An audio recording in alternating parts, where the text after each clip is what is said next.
Good morning, Algebra. We're moving on to lesson 84, identifying quadratic functions.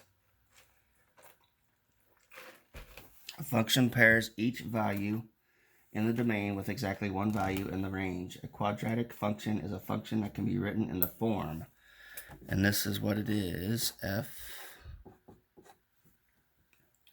equals ax squared plus bx plus c. Okay, where a is not equal to 0. So quadratic functions must have a quadratic term, but they may also have a linear and or constant term. B is the linear term and C is the constant. Okay, but they must have a quadratic term, which is the A. Okay, so example 1, identifying quadratic functions. Y plus 7x equals 4x squared minus 6. So we have to solve for y, okay?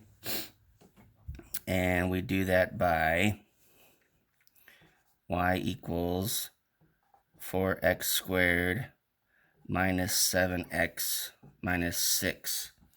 And this is a quadratic function because it can be written in standard form of a quadratic equation like up here.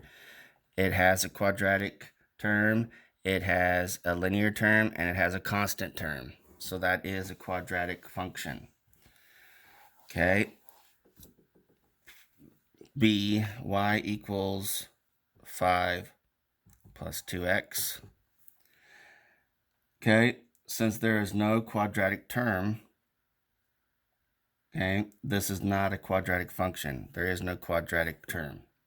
Okay, so moving on to example 2, if we want to graph it, okay, and here we have the function equals negative 3x squared. So this is a quadratic function because it has a quadratic term, the negative 3. Okay, so you can make any kind of table, okay, which are going to be your points, x and y.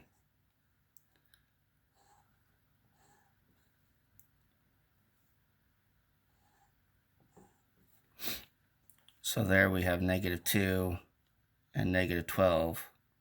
Oops. So let's say if we put negative 2 in here for x, okay, negative 2 squared is 4. 4 times negative 3 is negative 12. And we do the same thing with these here. Okay. You plug these numbers in and you're going to get these outcomes, which are y's. Okay. And I'm not going to show you on the board, but I'm going to kind of just draw it. Okay. Because it's hard to graph on this whiteboard. But if you were to graph those points, you'd have a U shape, a downward U shape. Okay. So it's just showing that you can plug numbers in for x to get y. Okay. Okay, let's erase this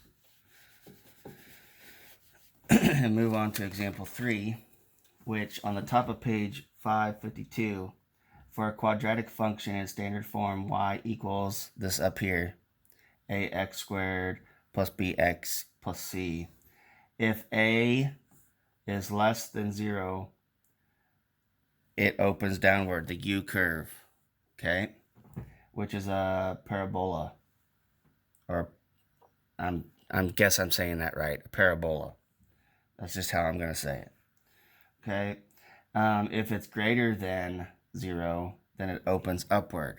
So when we had that one before where it was downward, because it was negative 3, it's less than 0, so it was downward. Okay. If it would have been 3, it would have been upward. Okay. Okay. So in example 3, determine the direction of the parabola. So A, it has f times x equals 3x squared plus 8. Okay, it has a quadratic term, so this is a quadratic function, and it's positive, so that u is going to be upward. Okay, on B, it has 3x minus x squared plus 5. Okay, you have to put it in a quadratic function first, which it is a quadratic function, but you just got to reorganize it. Okay, and that's a negative x, so that'd be -1. That's less than 0. Okay, so that's going to be a downward parabola, or a downward u. Okay, so that completes our lesson today, lesson 84. And I will talk to you again tomorrow. You're going to be doing evens. And have a great day. And enjoy the nice weather.